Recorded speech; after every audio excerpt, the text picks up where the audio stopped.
Sore hari ini merupakan suatu kehormatan bagi kami mendapat kunjungan yang mendadak ini dari Ustaz. Mudah-mudahan persaudaraan kita ini langgeng sampai jananya Allah Ta'ala. Amin, insyaallah. Baik, untuk menyingkat waktu kami persilahkan kepada Ustaz untuk menyampaikan materinya. Tafadhol. Tes. Saya baru pertama kali ketemu mic warnanya pink. Insyaallah. Semoga ibu-ibu panitia yang menyediakan saya mic pink ini, semoga diampuni dosa-dosanya. Biasanya panitia suruh pakai mic bendo, ini buat perempuan. Bercanda. Amin aja. Tidak apa-apa, insyaallah. Saya orangnya sabar dan siap menerima kondisi apapun. Senang sekali sebelum kita mulai kajian kita dan perenungan kita pada kesempatan sore kali ini. Ini merupakan pertemuan berikutnya setelah sekian pertemuan dengan Majelis Taklim Samara. Kalau tidak salah, terakhir kajian bersama dengan Majelis Taklim Samara telah kita lewati 2000 purnama yang lalu. Dan hari ini baru berjumpa. Kalau tidak salah, sekitar 7 tahun atau 6 tahun lalu terakhir kali kita berjumpa dengan Majelis Taklim Samara. Dan hari ini kita berjumpa kembali insyaallah. Dan semoga apa yang kita selenggarakan ini akan membawa kebaikan. Dan tentunya doa saya yang terbaik kepada komunitas dan para panitia di komunitas Samara. Semoga Samara senantiasa berdedikasi untuk menjadi mercusuar ilmu. Semoga senantiasa mampu menghangatkan persaudaraan, senantiasa mampu bahwasanya kita ngaji bukan untuk mencari musuh, tetapi kita ngaji itu sejatinya untuk mencari saudara di antara umatnya Nabi Muhammad SAW.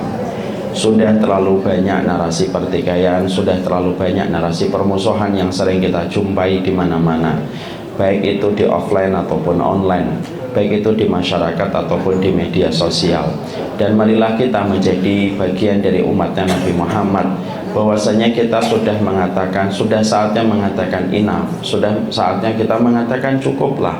Pertikaian dan permusuhan itu sudah terlalu luas, dan kita khawatir ini akan kita wariskan menjadi warisan yang buruk untuk anak-anak kita, yang di sana mengatakan Wahabi, yang di sana mengatakan ahlul bid'ah dengan gampang, bahkan dalam konteks perbedaan pun disikapi sebagaimana nyikapin sama orang kafir. Sudah. Saya itu kadang-kadang kalau melihat media sosial dan melihat YouTube itu, melihat pertikaian di mana-mana itu sedih tapi juga kesel. Pengen saya banting handphone saya, tapi saya ingat berapa nilainya ketika saya beli. Jadi akhirnya mari kita sudahi. Semoga Majelis Taklim Samara ini bukan termasuk Majelis Taklim Wahabi dan bukan Majelis Taklim Ahlul Bid'ah, tapi kita ini sama-sama Majelis Taklim Ahlus Sunnah. Siapapun yang memiliki dalil, selama bersumber kepada dalil-dalil yang sahih, maka itu adalah saudara kita. Kalau kita sudah berangkat dari hati yang hangat, kita akan mudah menyelesaikan PR-PR yang ada di dalam kehidupan umat. Semoga Majelis Taklim Samara ini bukan hanya sekedar menjadi majelis taklim, tetapi memiliki filosof bagaimana dia menjadi jarum yang merekatkan, mampu menjadi air yang sifatnya mengademkan, mendinginkan hati, bukan menjadi gunting yang mengkoyak-koyak, bukan menjadi minyak yang akhirnya sifatnya membakar di dalam kehidupan. Semoga Allah kabulkan semua doa-doa terbaik kita kepada kaum muslimin umatnya Nabi Muhammad, dan semoga Allah kabulkan pula doa-doa terbaik yang kita berikan kepada Samara. Saya kira begitu saja kajian kita hari ini. Mari kita mulai kajian kita sore ini. Assalamualaikum warahmatullahi wabarakatuh. Innalhamdulillah, wassalatu wassalamu ala rasulillah wa ala alihi wa sahbihi wa man tabi'ahum bi ihsan ila yaumil qiyamah. Kepada seluruh wanita muslimah, ibu-ibu dan para penuntut ilmu yang hadir pada kesempatan Taman Surga pada kesempatan sore kali ini, semoga Allah senantiasa menyibukkan kita dengan ilmu, dan Allah memberikan kepada kita petunjuk di dalam kehidupan, karena ilmu memberikan energi di dalam kehidupan kita, dan petunjuk itu memberikan kekuatan di dalam kehidupan kita. Kalau kita tidak memiliki ilmu, maka kita tidak akan bisa menyelesaikan semua kewajiban dan amanah di dalam kehidupan, karena sesungguhnya yang bisa menjadikan kita menyelesaikan amanah dan tanggung jawab itu adalah ilmu. Karena ilmu memberikan kita alasan untuk bertahan dalam setiap ujian takdir yang kita hadapi, dan ilmu memberikan alasan bagi kita untuk menyelesaikan setiap problematika yang kita hadapi. Kalau ibu tidak punya ilmu, ibu tidak punya alasan kenapa harus bertahan menjadi seorang istri di tengah gempuran aib dan kekurangan yang kita dapatkan dari suami kita. Kalau kita tidak punya ilmu, seorang suami pun juga tidak punya alasan bertahan. Kenapa dia harus memberikan yang terbaik kepada istrinya ketika istrinya cepat sekali lupa kebaikan yang pernah dia lakukan. Inilah yang menjadikan kita paham. Kita ngaji bukan karena kita sok suci, kita ngaji bukan karena kita pengangguran. Kita ngaji itu karena kita tahu bahwasanya prioritas kita dalam hidup untuk menyelesaikan setiap amanah, setiap ujian, setiap problematikanya tidak bisa kita hadapi kecuali dengan ilmu ketika memberikan kekuatan. Laki-laki kalau tidak sibuk dengan ilmu, dia akan sibuk dengan hobi, sibuk dengan logika. Tetapi wanita kalau tidak sibuk dengan ilmu, dia akan sibuk dengan perasaan, sensitivitasnya, dan mungkin scrolling TikToknya, dan itu tidak ada habisnya. Dan inilah yang menjadikan kita ngaji setiap waktunya, setiap saatnya di dalam perjalanan hidup, supaya kita memiliki alasan di dalam kehidupan kita. Ilmu menjadikan kita tahu apa yang harus kita ketahui, karena ilmu membebaskan kita dari banyak blind spot. Ibu, saya tuh tidak bisa melihat telinga saya kecuali harus dengan bantuan cermin. Kalau saya saja tidak bisa melihat telinga saya kecuali dengan bantuan cermin, inilah yang disebut dengan blind spot. Maka kehidupan kita juga banyak blind spotnya, dan itulah yang menjadikan kita terus ngaji setiap waktunya dan setiap saatnya, supaya setiap titik-titik blind spot itu mampu kita lihat dengan panduan petunjuk dan ilmu, supaya kita tidak terbentur dengan banyak masalah. Makanya nanti kalau ada orang komentar sama ibu, "Mbak, saya itu pusing deh ngeliatin kamu ngaji terus," maka jawab dengan lembut, "Saya lebih pusing ngeliatin kamu tidak pernah ngaji." Karena sesungguhnya gimana kamu akan menyelesaikan persoalan di dalam hidupmu ketika kamu tidak pernah mempelajari ilmu di dalam perjalanan hidup kita.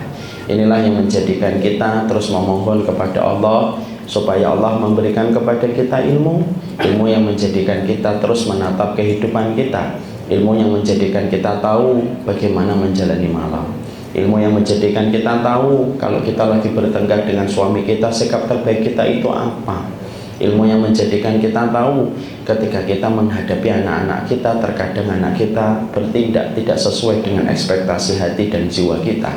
Inilah yang menjadikan kita paham tidak ada sikap keserakahan yang paling mulia kecuali serakah kepada ilmu. Semoga Allah menuntun kita dengan ilmu dan petunjuk. Alhamdulillah, tentunya senantiasa kita bersyukur kepada Allah atas setiap nikmat yang Allah berikan kepada kita. Kurikulum orang yang beriman itu pada hatinya ada 3, dan ini merupakan kurikulum primer dan wajib, dan kita tidak boleh remedial. Apa 3 kurikulum pada hati kita di dalam menjalani kehidupan yang kita tidak boleh gagal, kecuali kita harus menyempurnakan satu persatu di dalam perjalanan hidup kita dengan 3 kurikulum pada hati kita.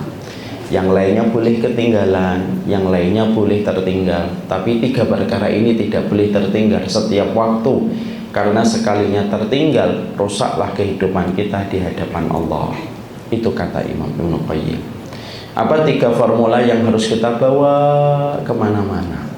Yang pertama, kamu harus membawa sabarmu setiap waktunya, dan sabarnya itu tanpa tepi, karena sabar itu tidak memiliki syarat, karena sabar itu tidak memiliki waktu yang membatasi. Sabar itu sampai datangnya keyakinan, artinya keyakinan itu kematian. Makanya sabarnya tanpa tepi, karena kehidupan ini gelombangnya tinggi, naik turunnya tajam, likukannya juga terkadang sangat membuat kita terkaget-kaget. Tapi tidak ada yang bisa menjadikan kita kecuali harus menghadapinya dengan kesabaran. Karena sesungguhnya ujung dari jalan kesabaran itu kita mendapatkan rahmat. Karena tidak ada kehidupan kecuali kita harus bersabar. Maling aja sabar, masa kita beriman tidak bisa bersabar? Berapa banyak maling ketika akan nyantronin satu rumah, mereka putar-putar ke rumah itu ketika telah dijadikan target pencurian. Sampai 27 kali dia putar. Anak buahnya sudah mulai letih. Kapan bos kita malingnya? Sabar. Kalaulah orang yang melakukan kemaksiatan aja sabar, apalagi melakukan ketaatan. Orang-orang yang jadi foto model, memakai rok mini, dari pakaian SD-nya dipakai lagi ketika dia sudah 25 tahun. Itu aja sabar. Diperintah-perintah, suruh pakai baju ini mau, suruh melepas mau. Padahal dia sedang merintis jalan kemaksiatan. Kalau orang yang melakukan kemaksiatan aja mampu bersabar, bukankah kita ketika di atas jalan kehidupan kita lah yang bersabar? Yang kedua, syukurnya tanpa syarat. Bahwasanya syukur kita itu tanpa syarat. Jangan bersyukur dengan memberikan syarat. Saya akan bersyukur ya Allah kalau resolusi saya terkabulkan. Kalau mobil listrik bisa saya beli, saya bersyukur. Kalau yang itu jadi suami saya bersyukur. Kalau dia jadi rumah saya bersyukur. Itu namanya syukur bersyarat. Jangan ngilangi Allah. Allah mungkin tidak memberimu apa yang kamu mau, tapi Allah pasti memberimu apa yang terbaik untuk hidupmu, sadar atau tidak sadar. Ustaz, kenapa saya minta itu, minta ini, nggak pernah dikasih sama Allah? Kan jadi susah saya bersyukur. Kadang-kadang Allah tidak memberimu apa yang kamu mau, karena apa yang kamu mau di dalamnya banyak kerusakan tanpa kamu sadari. Kamu mintanya gula, Allah tidak ngasih gula, karena kamu tidak sadar kamu punya potensi diabetes. Kamu mintanya garam, tapi Allah tidak ngasih garam, karena kamu punya potensi apa semuanya. Kamu minta melinju, Allah tidak ngasih melinju, kenapa? Selesai, alhamdulillah. Insya Allah kita akhiri. Jadi disitulah kita mendapati dan kita menjumpai bahwasanya terkadang permintaan kamu itu ada banyak kerusakan. Kayak anak saya nomor 6 bu. Anak saya nomor 6 tuh sukanya permen. Kalau dikasih permen 2 bungkus habis 1 hari. Tapi apakah saya memberikan permen kepadanya 2 bungkus dalam 1 hari? Oh enggak.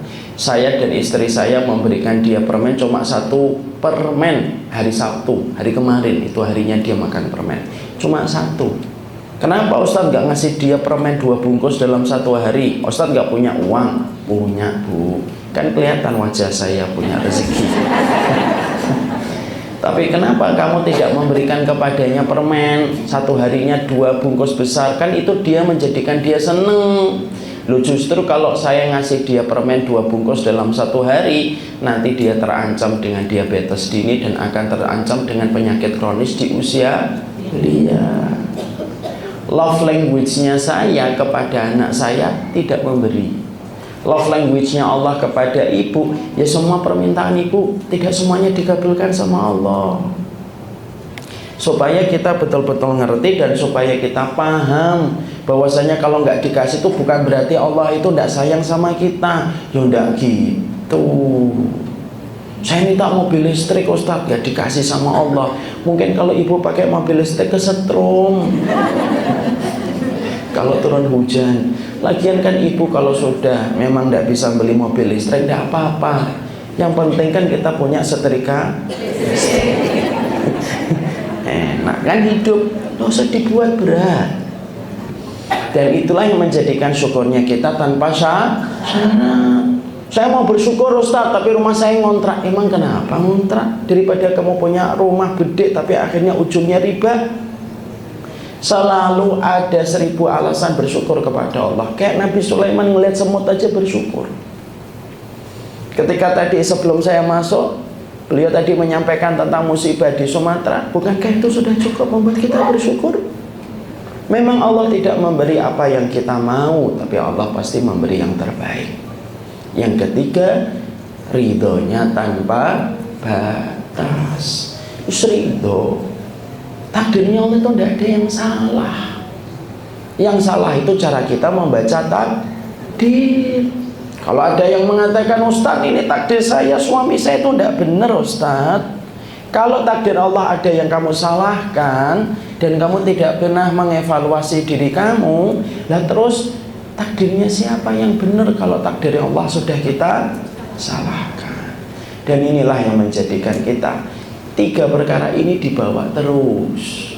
Handphone boleh ketinggalan, ya, STNK boleh ketinggalan, tetapi tiga perkara ini tidak boleh ketinggalan di dalam kehidupan kita setiap waktu. Dibawa, digowo, rindi-rindi, kemana-mana bawa. Tiba-tiba dapetin kesulitan, sabarnya dikeluarkan. Tiba-tiba mendapatkan kemudahan, syukurnya dikeluarkan. Tiba-tiba menghadapi sesuatu yang membuat kita terkaget, ridhonya diberikan.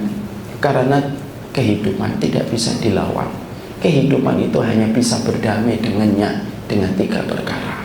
Inilah yang menjadikan kita sabar tanpa tepi, syukur tanpa syarat, ridho tanpa batas. Itu saja. Melihat suami bersyukur, melihat rekeningnya sabar. Sebegitulah hidup itu. Tiga perkara itulah yang kita bawa. Sesungguhnya pemenang di antara kita bukan orang yang paling kaya. Yang pemenang di antara kita bukan orang yang paling terkenal, tapi orang yang pemenang di antara kita di hadapan Allah, yang sempurna sabarnya, yang sempurna syukurnya, yang sempurna ridhonya. Ujung dari ilmu tiga ini. Kalau ibu ngaji kemana-mana ujungnya ridhonya nggak ada, sabarnya nggak ada, syukurnya nggak ada, berarti saya khawatir, berarti perjalanan ilmu kita jauh dari berkah. Jangan sampai nanti kita sudah ngaji selama ini 6 tahun berturut-turut setiap hari ngaji, bahkan ngajinya setiap hari itu jadwalnya 3, padahal ustadznya cuma ngisi 2.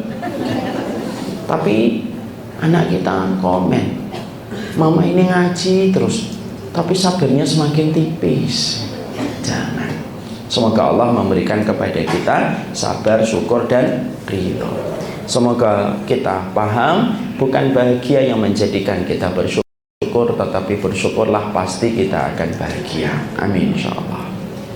Masya Allah ya, sampai tutupnya aja ping.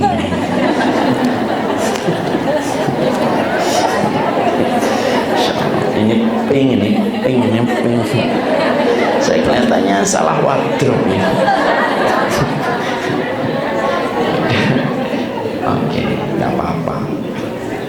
Ibu dan bersama kehangatan keluarga Majelis Taklim Samara, ketika nanti kita di surga, Bu, ada 3 momen yang paling begitu indah. Tentunya kita harapkan kita mendapatkan 3 momen itu. 3 momen inilah yang ingin saya ingatkan kepada diri saya. Saya mengingatkan kepada ibu-ibu semuanya, supaya nanti kita senantiasa paham. Salah satu goals kita melakukan ketaatan, dan salah satu goals kita melakukan ketaatan dan ibadah, supaya kita bisa merasakan 3 momen indah pada waktu ketika kita pada kehidupan akhirat sebelum kita masuk surga. Bukannya masuk surga Ustaz, iya masuk surga momen terindahnya, tapi ada 3 momen yang indah sebelum kita masuk surga. Apa 3 momen yang kita inginkan itu bisa kita peroleh dan kita tidak terlewatkan pada momen itu ketika nanti kita menuju kepada surganya Allah? Karena cita-cita kita semuanya sama, kita memang pendosa, tapi kita satu dalam cita-cita, kita itu ingin masuk surga. Apa 3 momen yang ingin kita peroleh dan kita tidak ingin terlewatkan dan terskip ketika pada kehidupan di akhirat? Yaitu ada 3 momen, yaitu 3 panggilan yang kita ingin dengarkan sebelum para penghuni surga itu memasuki surga. Ada 3 opening seremonial pada 3 momen ini yang menjadikan kita dikabari oleh Allah dan diajari oleh Allah. 3 perkara ini sangatlah indah. Apa itu perkara yang pertama? Momennya yaitu adalah ketika penduduk surga, ketika sudah melewati sirat, lalu dia berkumpul di tempat yang bernama Qantharah, tempat yang lapang sebelum mereka memasuki surga. Maka sesungguhnya surga itu ada 8 pintu, dari pintu sholat, pintu puasa, pintu sedekah, pintu aiman, pintu jihad, pintu ridho, pintu tobat, pintu memaafkan. Maka sesungguhnya ada momen ketika nanti kita akan berkumpul di depan pintu-pintu surga. Lalu ada opening seremonial yang akan disambut oleh para malaikat dan disemarakkan oleh para malaikat ketika menyambut manusia pertama kali ketika memasuki surga. Apa itu? Yang pertama, malaikat itu akan mengatakan kepada kita, Salamun alaikum bima sabartum. Surat Ar-Ra'd 4:24. Ketika malaikat itu yang pertama akan mengucapkan sebuah opening seremonial yang kita inginkan bahwasanya kita mendengarkan momen itu, yaitu ketika malaikat mengatakan, selamat ya atas seluruh kesabaran kalian ketika kalian menjalani kehidupan. Itu ucapan yang paling menangin untuk kita. Ucapan itu seakan-akan menghapuskan jutaan air mata yang pernah tumpah ketika di dunia. Ucapan malaikat itu seakan-akan untuk menghapuskan setiap kelelahan pada setiap malam ketika kita begadang untuk Allah.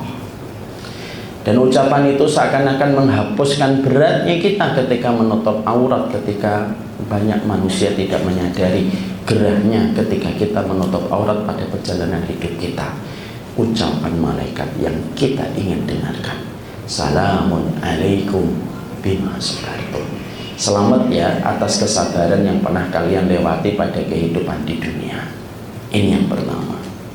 Yang kedua, ucapan yang paling indah yang kita ingin dengarkan dan kita tidak ingin terlewatkan ada di dalam hadis riwayat Tirmidzi. Apa itu hadis di dalam riwayat Tirmidzi yang tentunya kita ingin dengarkan dari para malaikat ketika malaikat menyambut calon-calon penghuni surga? Yang kedua, ucapan malaikat mengatakan, Udkhulul jannata antum wa aba'ukum ilal jannah. Yaitu ketika malaikat menyambut kita, sembari malaikat itu mempertemukan kita dengan orang tua kita di saat momen kita menjadi anak, memberikan hadiah yang terbaik untuk ibu dan bapak kita dengan memberikan syafaat kepada mereka sampai akhirnya ibu dan bapak kita dimasukkan surga karena syafaatnya anak yang solih. Ketika anak yang solih diberikan izin memberi syafaat kepada orang tuanya. Orang tuanya ketemu dengan anaknya di depan pintu surga. Ketika sudah ketemu, karena anak-anak ini dari tadi menunggu orang tuanya yang tertinggal karena tertahan di pintu hisab, karena orang tuanya dosanya lebih banyak daripada dosanya anak. Lalu anak diberikan izin memberi syafaat, anak memberikan syafaat kepada orang tuanya. Akhirnya ketika orang tuanya nyusul anaknya di depan pintu surga, di saat itulah malaikat lalu berkata, masuklah ke surga bersama dengan orang tuamu ketika kalian telah memberi syafaat kepada mereka. Oh, syafaat itu dua. Ada syafaat khasah, ada syafaat ammah. Syafaat khasah miliknya Nabi. Syafaat ammah, syafaat umum, ada beberapa. Salah satunya dari anak-anak yang solih yang nanti memberikan kado terindah untuk orang tuanya.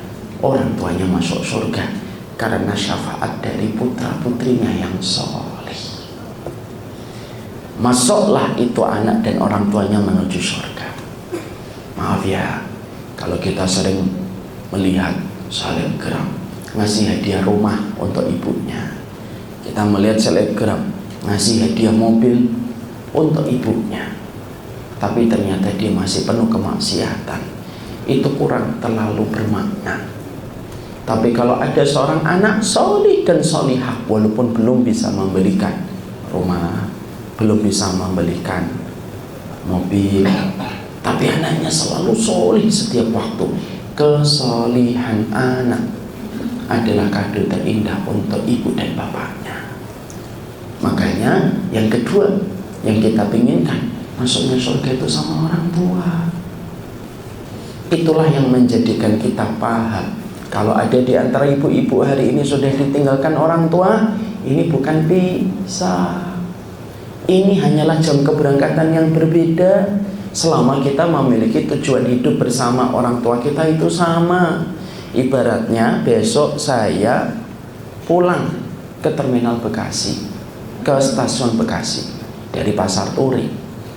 Kalaupun saya mendapati ibu saya berangkat lebih pagi, jam 6 pagi, saya berangkatnya jam 12 siang, tidak apa-apa, jam keberangkatan beda selama tujuannya sama. Ibu saya meninggal 11 tahun yang lalu, tapi walaupun keberangkatan saya dengan ibu saya itu terbentang jarak 11 tahun yang lalu, tapi saya selalu merawat tujuan yang selalu diajarkan ibu kepada saya. Hidup itu tujuannya ridhonya Allah. Makanya yang kedua yang menjadikan kita betul-betul ingin mendapatkan panggilan terindah itu ya panggilan ketika kita menuju kepada surga bersama ibu dan bapak kita. Yang ketiga itu adalah panggilan terindah itu yang kita tidak ingin terlewatkan momennya pada kehidupan kelak ketika kita sama-sama dikumpulkan di kehidupan akhirat. Apa itu? Yaitu ketika kita membaca surat Az-Zukhruf ayat yang ke-70, ketika Allah dan malaikat itu akan mengatakan kepada setiap calon penghuni surga setelah melewatin sirat. Apa itu ucapan yang Allah sampaikan di dalam surat Az-Zukhruf ayat 70? Ketika Allah dan malaikat mengatakan, udkhulul jannata antum wa azwajukum tuhbarun. Yaitu ketika Allah itu dan malaikat ketika menyambut calon penghuni surga, ketika penghuni surga bukan hanya sama orang tuanya saja, tapi bersama dengan pasangan-pasangan hidupnya. Lalu mereka dipanggil oleh Allah, dipanggil oleh malaikat, dan malaikat itu berkata, masuklah kamu ke surga bersama dengan pasanganmu, tuhbarun, dalam hati dan kondisi hati kalian itu digembirakan. Akhirnya suami memegang istrinya, istri memegang suaminya, seorang bapak memegang tangan istrinya, seorang istri memegang tangan bapak anaknya, lalu mereka bareng-bareng masuk surga. Itulah yang menjadikan kita mengerti kaidah kita dalam berkeluarga itu beda dengan kaidah orang kafir yang tidak beriman. Kaidahnya Romeo dan Juliet apa? Sehidup semati. Tapi kaidahnya kita bagi orang yang beriman kepada Allah bukan sehidup semati, tapi kaidahnya kita di dalam kehidupan orang beriman, berangkat di dalam surat Az-Zukhruf ayat yang ke-70, kaidahnya kita sehidup sesurga.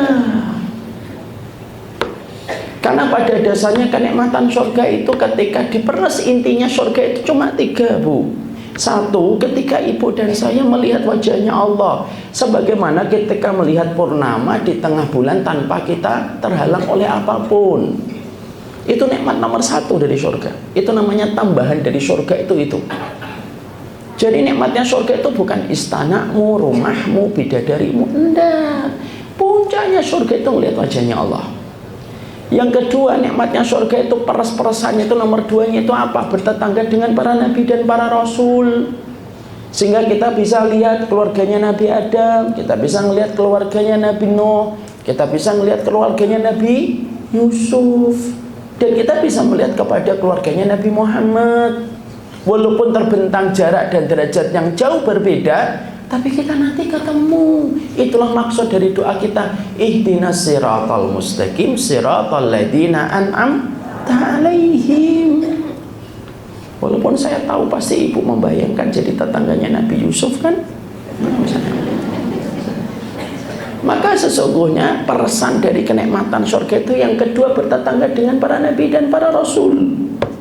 Yang ketiga, yaitu ketika kita nanti berkumpul kembali dan reuni akbar dengan keluarga kita, seorang suami ketemu istrinya, seorang suami ketemu orang tuanya, seorang istri ketemu anaknya, lalu mereka itu bertemu, lalu mereka itu memiliki satu rumah, dan reuni akbar bukan ketika kita mudik pada saat Idul Fitri, tapi reuni akbar yang paling nikmat yaitu ketika kita reuni akbar di atas dipan-dipan di surga. Dan nanti saling menarik. Kalau ibu suaminya nanti di atas, ibu derajatnya di bawah, ibu ditarik sama suami. Kalau ibu nanti derajat surganya di bawah, anak ibu derajatnya surga di atas, nanti yang anaknya narik ibu ke atas. Dan itu yang Allah sampaikan berdasarkan di dalam surat At-Tur, berdasarkan tafsir para ulama. Makanya nanti ibu, ketika orang suami istri sudah berada di surga,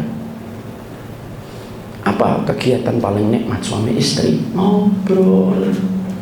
Wa aqbala ba'duhum ala ba'di yatasaalun. Surat At-Tur 25. Nanti suami istri, keluarga-keluarga itu kalau di surga ngobrol terus. Nikmatnya itu tidak pernah bosan, tidak pernah letih. Kalau ngobrol terus bosan, Ustaz, itu kamu masih di pasar turi. Jadi obrolannya itu betul-betul menyenangkan. Makanya sampai Allah menggunakan bentuk kalimatnya itu fi'il mudhari, ya tasa'alu, terus nanya. Makanya kalau boleh kita ilustrasikan, kalau ada suami istri baru pertama kali masuk surga, mungkin nanti ada istri nanya atau suami nanya sama istrinya, Masya Allah mah, kamu masuk surga? Iya. Apa yang menjadikan kamu masuk surga mah? Iya, karena aku taat sama kamu Bi. Masya Allah, taatku kepadamu dengan derai air mata akhirnya terbayar kontan. Abi tahu nggak? 8 pintu surga memanggil-manggil namaku ketika sebelum aku masuk ke sini. Masya Allah. Lalu istrinya nanya, kalau Abi masuk surga kenapa? Ya karena aku sabar menghadapi dirimu.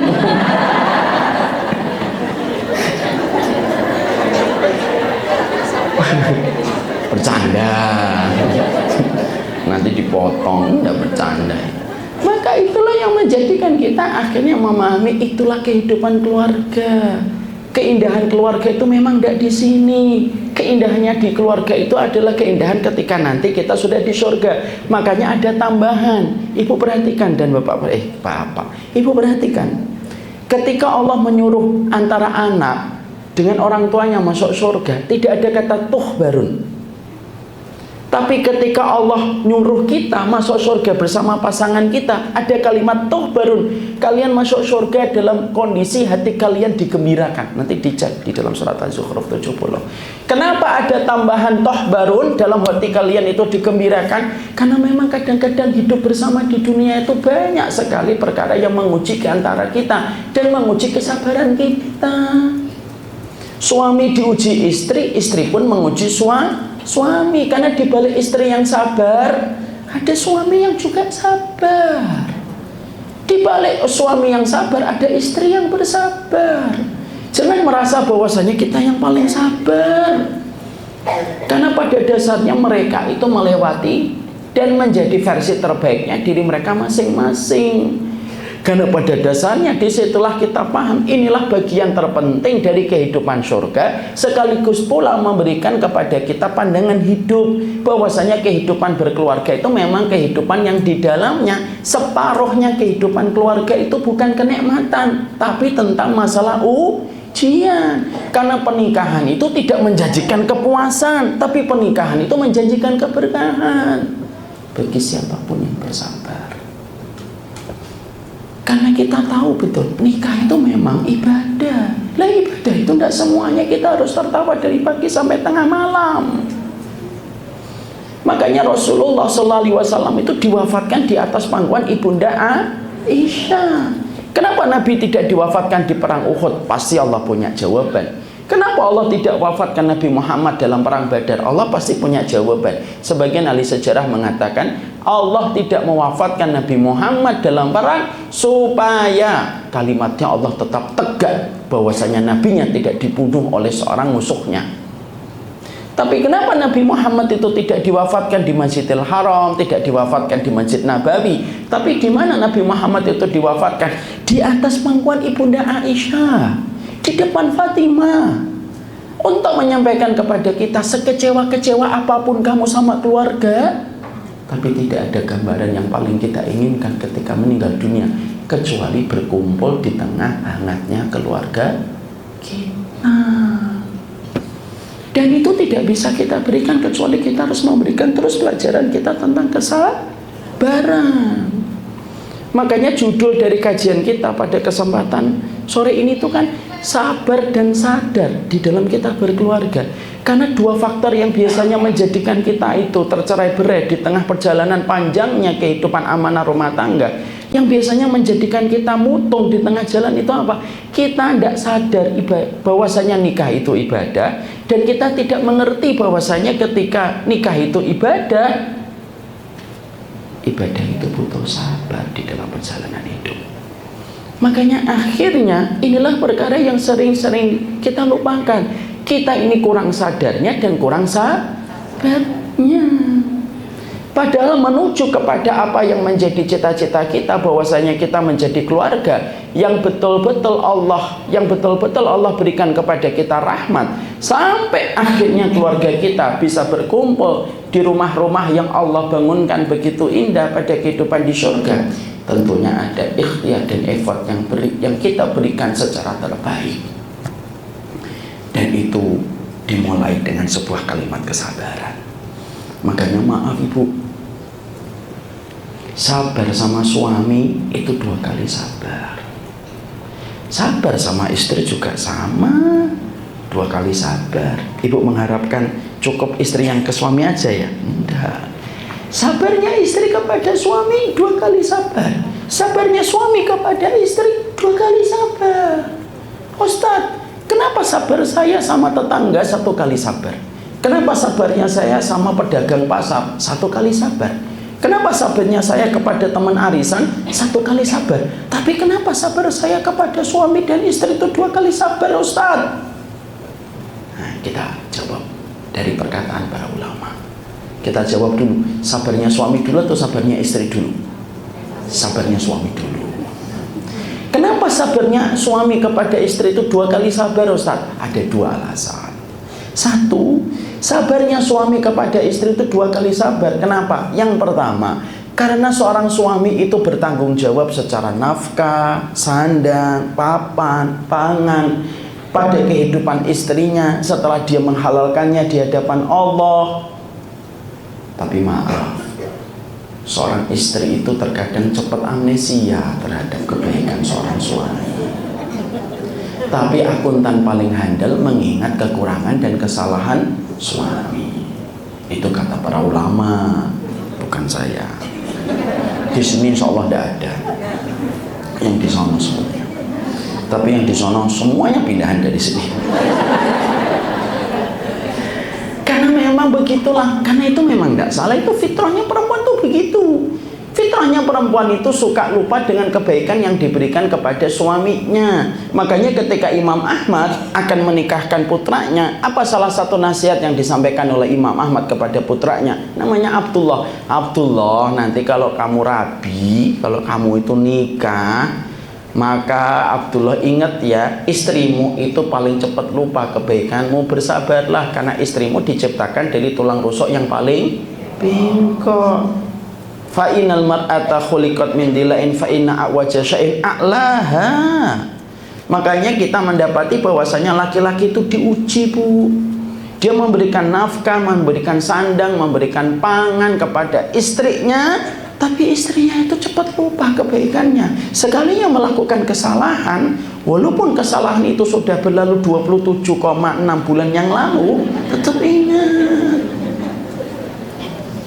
Tapi saya perlu nyampaikan kepada ibu, maaf ya Bu, tidak semuanya laki-laki itu buruk, tapi juga tidak semua laki-laki juga baik. Betul, saya sepakat. Tapi ketika kita membenarkan semua laki-laki buruk, itu juga salah.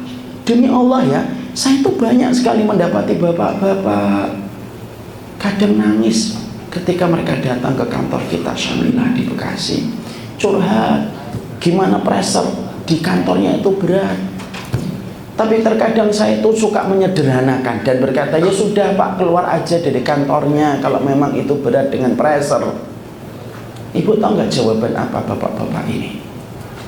Saya tidak bisa resign, Ustaz. Saya rela menghadapi tekanan di kantor selama saya masih bisa mendapatkan rezeki untuk mencukupi istri dan anak saya. Nangis. Ibu pernah nggak dapetin? Saya pernah dapetin, Bu. Ketika habis syuting di kantor, pesan makanan setengah 12 malam di daerah Bekasi, hujan deras. Yang mengantarkan makanan Gojeknya siapa? Orang tua laki-laki, umurnya 50 tahun. Saya bilang, Pak, jam berapa ini, Pak? 11:30, Mas. Ya Allah, Pak, belum istirahat. Belum. Sampai kapan? Nanti kalau saya sudah dapat uang cukup. Emang cukupnya berapa, Pak? Ya minimal 75, Mas. Ya sudah, saya memberikan kepada beliau hadiah yang sepantasnya. Setelah itu saya terima, saya lihat itu. Dia, Bu, naik motor, hujan terus-terus. Untuk siapa dia nyari? Untuk ibu. Kita hari ini sering sekali mendapatkan konten di TikTok yang begitu gampang menyimpulkan tentang seorang laki-laki. Saya tidak mengatakan semua laki-laki jahat, tapi tidak semua laki-laki brengsek. Tapi memang tidak semua laki-laki itu baik, tapi tidak semuanya jahat. Dan laki-laki itu, mereka semenjak menikah, mereka itu dicabut sifat pelitnya untuk ibu. Demi Allah itu, karena saya merasakan sendiri. Laki-laki itu kayak saya, kalau dimintain traktir misalkan sama teman saya, sekali 2 kali saya traktir, 3 kali 4 kali saya traktir, 5 kali 6 kali bebek senjai saya traktir. Tapi kalau sudah 7 kali 8 kali gitu, ayo, ada itu rawon supangat enak itu, sudah 7 kali saya traktir, gantian dong. Begitu atau tidak, Bu? Begitu. Ya maksimal 10 kali lah dia sudah mulai sepet itu senyumnya. Kok saya terus? Itu laki-laki dengan laki-laki itu kalau masalah traktir itu begitu, Bu. Tapi pernah nggak ada laki-laki, saya mengatakan yang baik, laki-laki ketika dia mencukupi kebutuhan istrinya bertahun-tahun, ada nggak yang mereka itu mikir, saya lihat-lihat, saya tuh ternyata traktir kamu itu 21 tahun ya. Mungkin memang masih ada kekurangan. Iya, Bu, ada kekurangan. Mosok nggak ada kekurangan? Ya kalau nggak ada kekurangan itu namanya bukan hidup sebagai bagian dari ibadah. Ketika para ulama mengatakan pahala yang argonya terus mengalir setiap detiknya ketika kita memaknai perjalanan keluarga itu adalah perjalanan kita bersama keluarga. Nah kalau suami kita sempurna malah nanti malah ibu bingung dari mana dapat pahala kesabaran.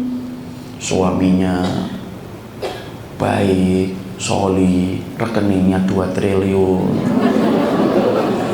Yang namanya contoh terserah saya. Setiap ngasih nafkah sama ibu 200 juta. Gak usah diaminkan, contoh.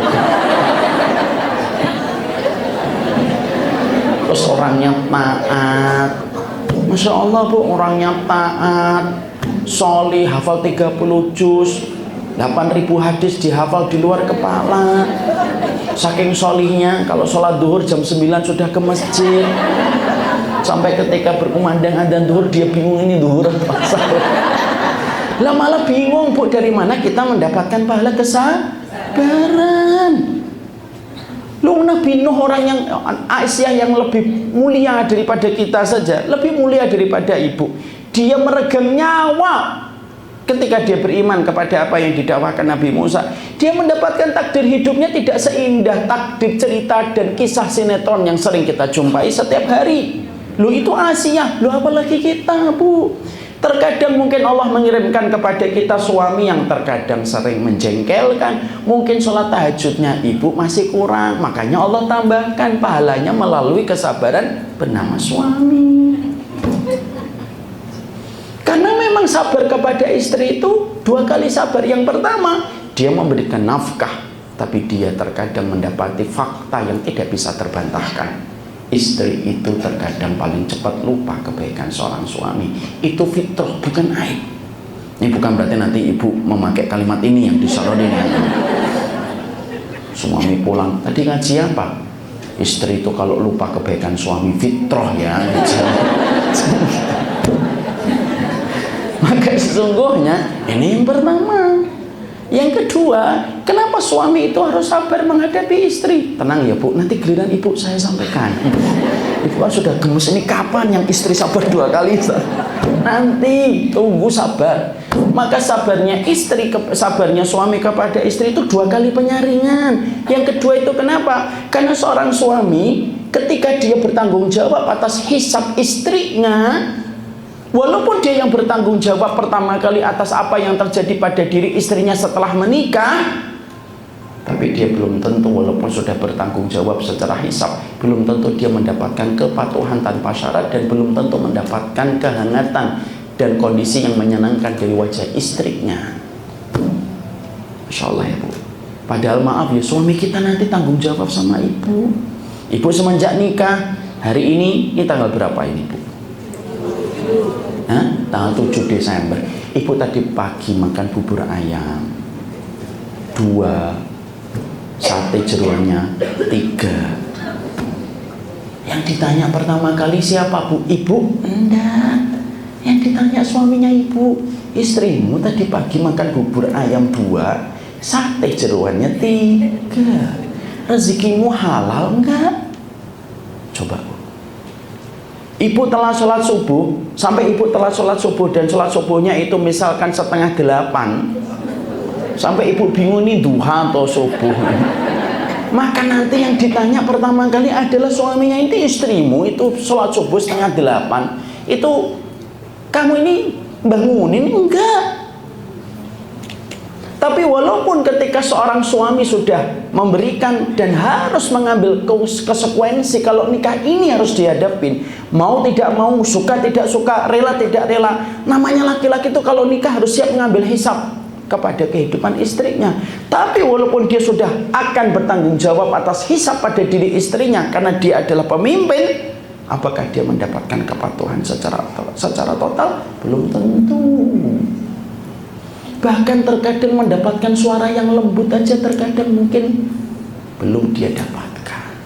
Maaf ya Bu, suara yang lembut itu kalau ibu berkata kepada suami, itu tanda Allah menginginkan kebaikan kepada keluarganya ibu. Pernah dengar hadis Nabi tentang masalah Allah menginginkan kebaikan sama keluarga? Insya Allah belum. Saya sampaikan Bu, innallaha idza arada ahla baitin khairan ayudkhilahumur rifqa bainahum. Sesungguhnya Allah itu kalau menginginkan kebaikan kepada satu keluarga, Allah tidak menjadikan keluarga itu kaya raya, enggak, miskin, enggak, terkenal, enggak, hidupnya di tengah Surabaya, enggak. Tapi Allah kalau menginginkan satu keluarga itu mendapatkan kebaikan, Allah memasukkan suara-suara kelembutan kepada keluarga itu. Istrinya lembut ketika bicara sama suami, suaminya ngomong lembut sama istrinya, anaknya tidak ada yang teriak-teriak, tidak ada yang menghujat, tidak ada yang mencaci maki. Padahal mendapatkan suara yang lembut dari wanita, seorang istri itu susah, kecuali istri yang dirahmati oleh Allah. Ibu, maaf ya saya sampaikan, suami itu paling tahu Bu, kalau nasihatnya istri 90% itu benar. Tapi biasanya para suami itu tidak suka kepada nasihat istri itu apanya? Nadanya tidak enak. Makanya akhirnya disitulah seorang suami itu mereka bersabar kepada istrinya itu 2 kali sabar, sehingga dia pun menjadi versi terbaiknya. Dan saya tetap harus mengatakan, saya tidak mengatakan semua laki-laki baik, tapi tidak semua laki-laki jahat. Janganlah kamu mengaminkan apa yang ditiupkan dan dibisikkan setan bahwasanya suamimu itu jelek dan kamu lebih mulia daripada suamimu. Jangan menganggap dirimu lebih suci. Allah saja yang anggap, tapi kita jangan. Sama sabarnya istri kepada suami itu juga 2 kali sabar. Kata ibu-ibu di belakang, akhirnya dibahas. Sabarnya istri kepada suami itu juga 2 kali sabar. Dan saya menyampaikan dua-duanya itu supaya kita sama-sama paham, kita itu sama-sama berkorban kok. Apa itu sabarnya sabarnya istri kepada suami itu 2 kali sabar? Yang pertama, gimana istri tidak sabar 2 kali kepada suaminya. Dia ketika menikah, dia pindah dari seorang laki-laki yang bernama bapak yang sangat mencintainya, tapi dia berpindah kepada seorang laki-laki yang menikahinya, yang notabene belum tentu cinta laki-laki ini lebih besar daripada cintanya bapak kepada dirinya. Ya atau tidak? Ya. Kenceng banget ya. Kelihatannya dipendam itu 300 purnama itu.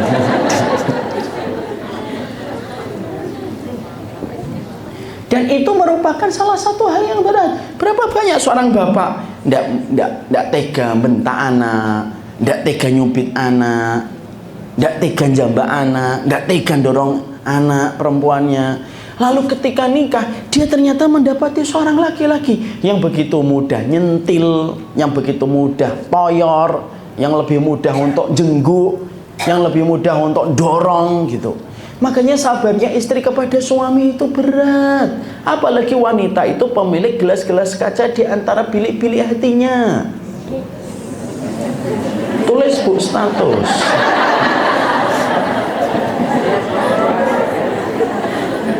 Makanya perempuan itu tidak bisa mendengar kalimat keras, walaupun dia terkadang tanpa sadar ngucapin kalimat. Nah itu jujur. Tapi disitulah kita mendapati dan kita menjumpai perempuan itu kan perasaannya kuat, tapi sensitivitasnya tebel.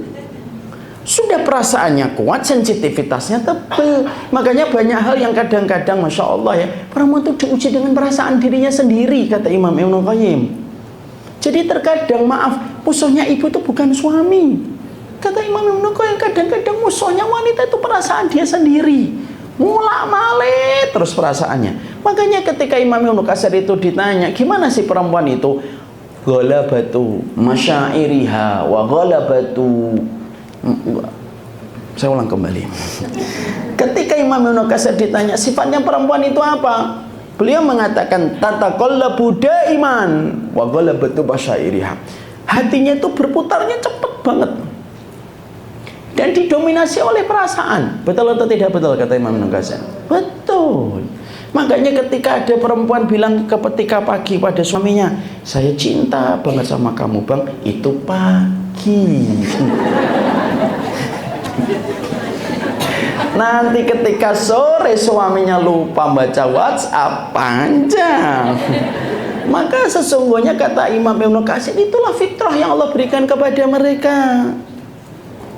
Makanya akhirnya istri ketika dia menikah itu juga dia penuh dengan air mata, bukan karena suaminya yang melukai, tapi terkadang juga karena perasaannya sudah dominan, sensitivitasnya begitu tebal, dan kondisi hatinya tuh tipis sebagaimana pemilik gelas-gelas kaca kata Rasulullah. Al-qawarir kata Nabi sallallahu alaihi wasallam, barang yang mudah pecah belah itu qawarir namanya. Makanya dia ketika dia mentaati suaminya juga berat, 2 kali sabar.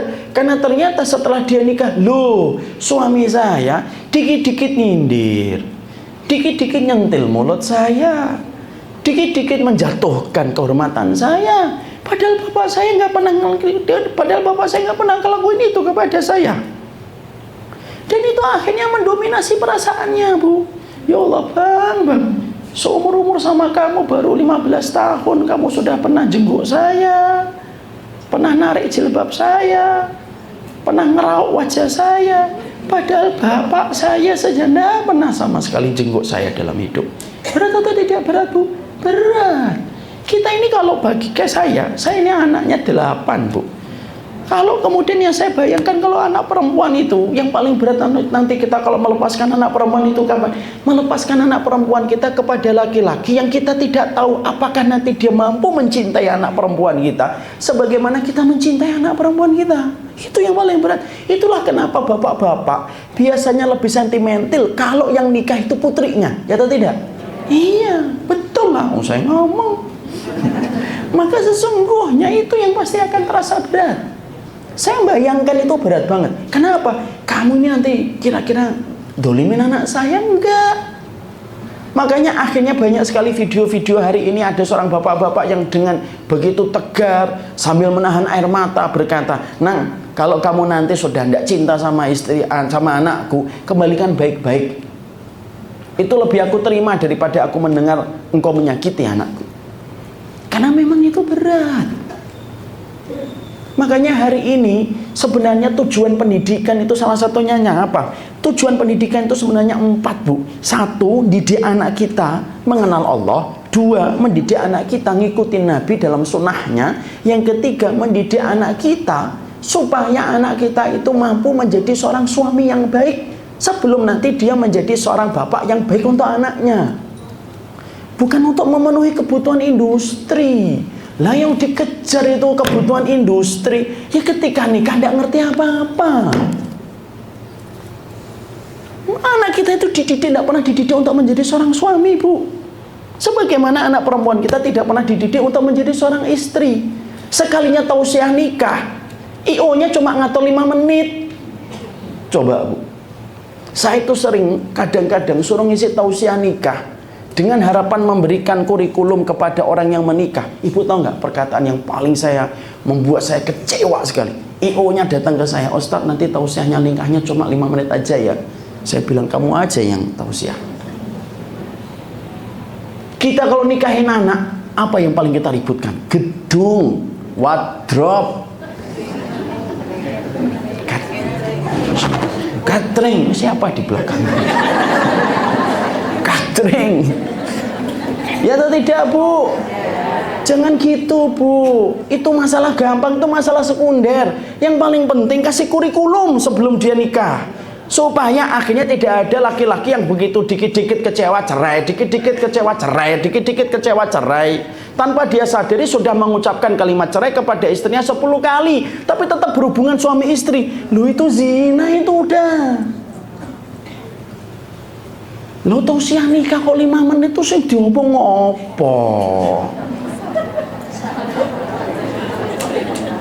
Sing diomong apa? Makanya maaf nih, saya nitip nih sama ibu-ibu semuanya di sini. Nanti kalau nikahkan putranya putrinya, ndak usahlah tausiah nikah, ndak usah ada. Sudah cukup dengan ijab kabul, dengan khutbah nikah yang sama Kementerian Agama, udah cukup. Tapi sebelum acara itu adakan kajian sehari.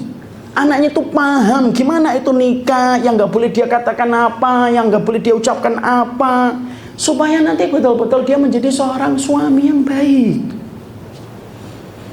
Ya, jangan sibuk sama gedung.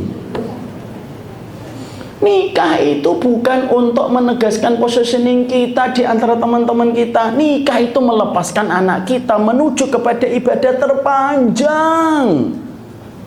Bukan masalah IO siapa yang kamu sewa, dan bukan masalah fotografer siapa yang kamu hire ketika kamu menikahkan putra-putrimu. Bukan. Ya Allah, nikah kok diurusin kayak IO yang nggak paham tentang syariat dan tidak paham tentang ilmu. Jangan. Kita yang harusnya ngatur mereka. Loh, ini nikahan anak saya. Karena apa? Karena pada dasarnya sabar sama istri, sabar sama suami itu 2 kali sabar. Terus yang kedua, kenapa istri kalau sabar sama suami itu 2 kali sabar, Ustadz? Loh, ibu, gimana ibu tidak sabar? Siapa yang paling tahu aibnya seorang suami? Ibu, istri. Paling tahu apa yang dilakukan suaminya, apa yang dilakukan suaminya di laptop, apa yang pernah dilakukan suaminya di kamar, gimana suaminya kalau tidur, gimana suaminya kalau begini. Yang paling tahu semua aibnya seorang suami siapa? Istri. Tapi walaupun seorang istri itu tahu detail, paham tentang seluruh aibnya seorang suami, dia tetap harus patuh. Itu yang paling berat. Harus tetap bukain pintu kalau dia pulang. Harus tetap minta izin ketika beli cilok. Ya? Tetap harus minta izin ketika pergi ke kajian majelis taklim Samara. Ditanya mau kemana? Mau ngaji. Kajiannya apa? Sabar dan sadar dalam berkeluarga. Langsung suaminya, alhamdulillah. Karena pada dasarnya itu merupakan perkara yang kita sama-sama melewati barang. Tapi sabar dalam berkeluarga itu termasuk salah satu puncaknya kesabaran kita dalam kehidupan kita, Bu. Sabar itu ada 3. Sabar dalam taat, sabar dalam menghadapi sabar dalam menahan diri dari larangan, sabar ketika kita menghadapi ujian. Di antara 3 sabar ini, mana yang paling puncak? Sabar dalam taat. Sabar dalam taat itu cakupannya apa, Ustadz? Salah satunya sabar dalam berkeluarga. Makanya akhirnya para ulama terdahulu dari kalangan salaf mengatakan, tidak ada amal yang paling aku nantikan untuk aku bawa supaya mendapatkan ganti dengan rahmatnya Allah, kecuali adalah amal atas kesabaran yang terus aku berikan setiap hari ketika aku menghadapi keluargaku. Itu setingkat ulama itu begitu. Makanya inilah yang menjadikan kita akhirnya mengerti. Berarti kita harus memiliki 2 sikap, sadarmu dan sabarmu. Udah gak ada lagi yang kedua, gak ada lagi yang ketiga. Sadar karena ini ibadah. Dan ibadah pernikahan itu tidak menjanjikan kepuasan, Bu. Kalau kita menikah nyari kepuasan, kita akan nangis tiap hari. Demi Allah kita nangis tiap hari. Kenapa? Karena kita dilahirkan dari fitrah penciptaan yang berbeda. Itu aja sudah berat. Ibu kalau melihat barang, melihat sesuatu, ibu pandangannya, visualnya ibu melebar. Laki-laki kalau melihat barang dan melihat satu objek, dia itu panjang ke depan, Bu. Makanya kadang-kadang kenapa seorang suami itu kalau nyari barang tidak ketemu-ketemu? Karena ke depan. Saya itu kalau misalkan nanya sama istri saya, Bu, kunci mobil di mana? Di rak nomor 2 sebelah kanan. Di dekat kunci-kunci gembok. Saya tuh ngeliatin rak nomor 2 dekat dengan kunci gembok. Saya udah liatin, nggak ketemu, Bu. Sampai saya videoin, nggak ada. Saya dengan pede ngomong, Bu, nggak ada. Hala bibi, selalu gitu, nggak ketemu. Bener, nggak ada. Istri saya naik, baru ngeliat sebentar, lah ini ada.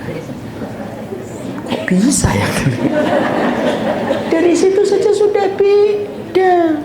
Makanya algoritmanya laki-laki dan perempuan bukan hanya visualnya yang beda, bahkan keinginan kita kan beda, Bu. Laki-laki itu butuh dihargai, lah perempuan itu butuh dimengerti. Supaya kita bisa dihargai, kita harus mengerti. Supaya ibu ingin dimengerti, ibu harus menghargai. Nah kadang-kadang kita belum melakukan kewajiban, tetapi kita sudah terburu-buru menuntut hak. Kan saya pengennya dimengerti, tapi kamu tidak pernah menghargai.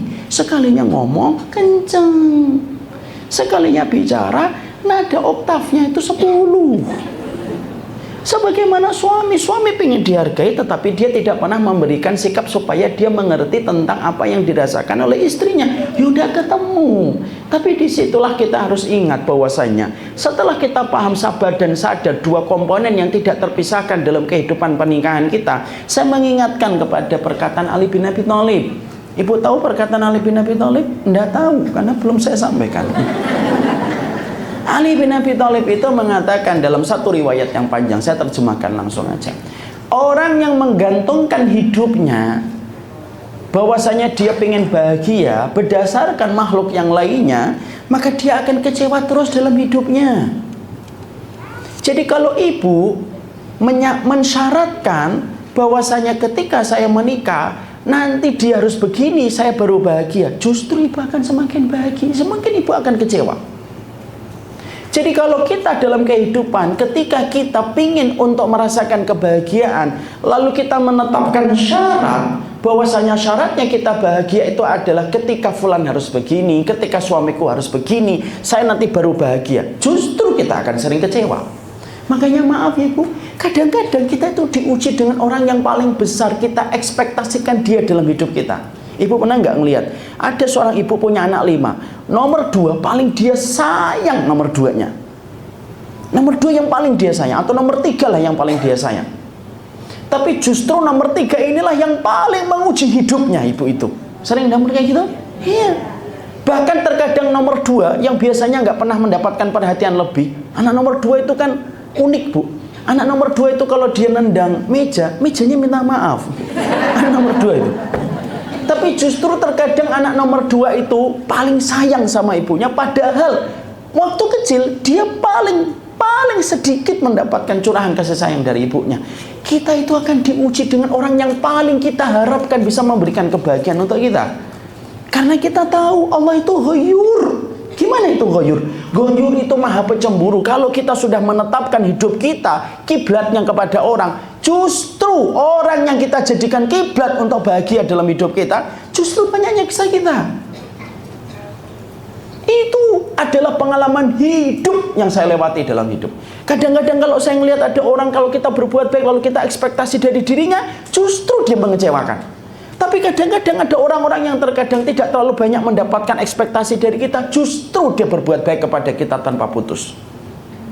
Itu perkataan Ali bin Abi Thalib. Berarti bahwasanya ada tauhid di dalam kehidupan pernikahan kita. Memang kita mencintai, tapi kita tetap ada tauhid di atas kalimat mencintai kepada pasangan kita. Kalaupun pasangan kita akhirnya belum bisa sesuai dengan apa yang kita mau, kita tetap berhak kok hidupnya lapang. Karena kita tahu, kita niatkan pernikahan ini adalah untuk mengharapkan ridhonya Allah. Ada satu kisah Bu yang terkenal sekali, dan saya pengen sharing sama ibu-ibu. Ada seorang perempuan Bu, ini kisahnya sering saya sampaikan dalam banyak kesempatan. Ada seorang perempuan, itu dia mendapati suaminya itu selalu meletakkan anduk di atas kasur. Sampai akhirnya sang istri itu sebel, dan tiap hari itu bertengkar aja kalau pagi. Disindir sudah, diomongin sudah, dengan kata-kata tinggi sudah, tapi tetap suaminya istiqomah meletakkan anduk di atas kasur.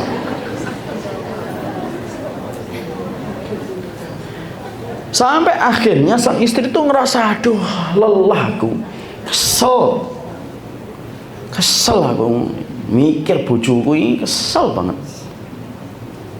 Sampai satu waktu dia mendengarkan kajian.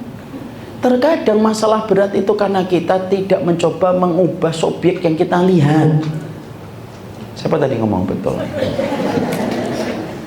Karena kita itu terkadang butuh mengubah subjek yang kita lihat, bahwasanya harus kita kaitkan dengan surga. Karena apa? Mengingat surga itu memberi kekuatan.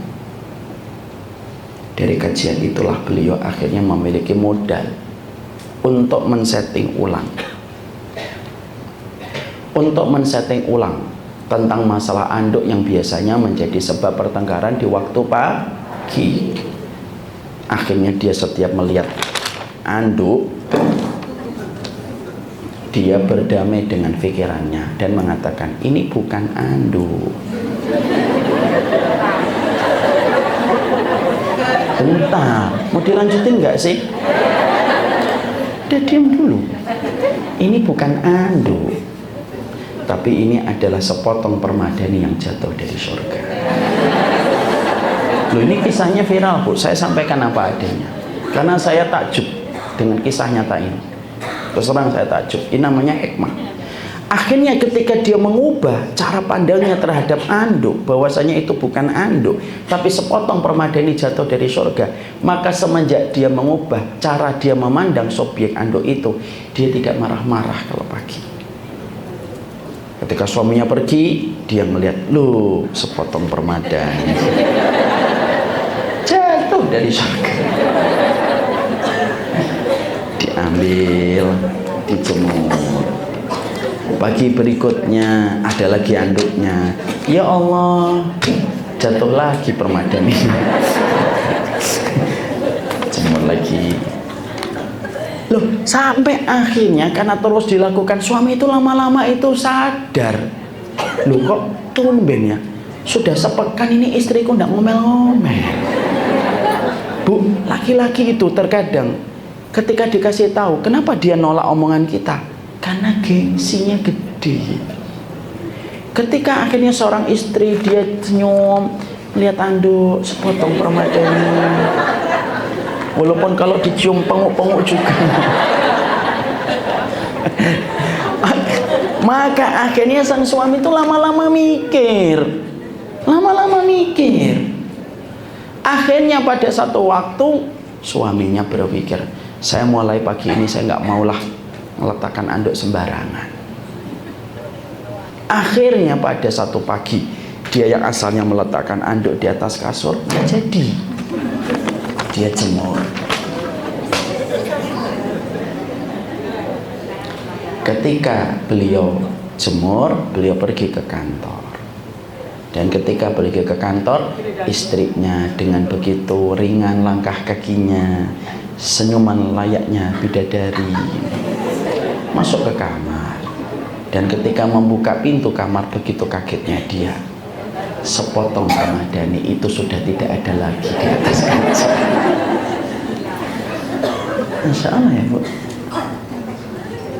Akhirnya kata beliau di dalam tulisan yang cukup viral itu, dia mikir gitu, dia sedih, kecewa, seneng, gembira, campur aduk kayak nano-nano. Lah, mana sepotong Ramadhani yang jatuh dari surga itu? Dan akhirnya di satu sisi dia senang, di satu sisi dia sedih. Itulah yang menjadikan kita harus paham. Sebenarnya kadang-kadang masalah itu berat dari orang yang kita selalu harapkan sempurna dalam ekspektasi kita tentang dia. Itu karena kita tuh lupa bahwasanya semuanya itu harus dikembalikan dengan keinginan kita untuk mendapatkan rahmatnya Allah. Makanya betul kata baginda Ali, kata Ali bin Abi Thalib radhiyallahu anhu warḍan, bahwasanya orang kalau sudah menggantungkan hidupnya dengan syarat orang harus berbuat ini dan itu untuk dirinya, dia pasti kecewa. Tapi kalau kita menjadi insan yang bertauhid, insan yang bertauhid itu menjadikan kita senantiasa paham kalau orang lain belum bisa memberikan sesuai dengan apa yang kita mau, maka rubahlah cara kita memandang dia supaya menjadi sebuah bagian dari harapan kita mendapatkan surga. Dan itu yang harusnya kita perhatikan. Makanya inilah yang menjadikan kita akhirnya memahami, memang dalam kehidupan kita berkeluarga, menjadi satu keluarga sehidup sesurga itu tidak semudah yang kita bayangkan. Saya memilih tema ini untuk mengingatkan diri saya, mengharapkan ini pula menjadi sebuah kebaikan kita bersama. Karena bagaimanapun jangan nyari puas.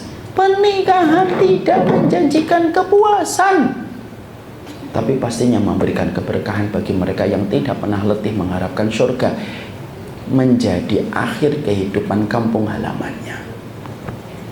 Dan inilah yang menjadikan kita harus paham. Sebenarnya masih ada banyak poin, ada sekitar 10 poin. Bagaimana kita menciptakan kondisi sadar dan sabar dalam berkeluarga. Tapi sudah jam 5 dan sudah dikasih tahu oleh panitia waktunya sudah habis. Memang tidak bisa membahas tentang keluarga itu cuma 2 jam. Harusnya 20 bulan kita membahas. Tapi qadarullah ma yasha, setidaknya ini mukadimah bagi kita. Ibu, jangan pernah merasa paling berkorban. Itu perasaan tidak baik. Wahai bapak-bapak, jangan merasa kamu paling berkorban. Itu juga tidak baik. Jangan sampai ada kalimat yang ibu sampaikan, apa sih kurangnya saya untuk kamu mas? Sia-sia selama ini aku menempuh jalan. Tidak ada yang sia-sia ketika kita melakukan kebaikan pada satu takdir terindah dan terberat dalam kehidupan kita, takdir pernikahan. Semoga Allah memberikan kebaikan untuk kita, memberikan petunjuk dalam kehidupan kita. Dan tentunya ibu, saya menyampaikan bahwasanya kebaikan keluarga kita itu salah satunya ketika kita menjadi keluarga yang tidak berpikir egosentris alias individualistis. Keluarga kita pastinya memberikan keberkahan, tapi di antara perkara yang juga harus kita lakukan adalah memberikan empati dan simpati. Amal yang paling Allah cintai bukan amal di mana manfaatnya kembali kepada diri kita, tapi amal yang paling Allah cintai adalah ketika amal itu memberi manfaat kepada orang lain.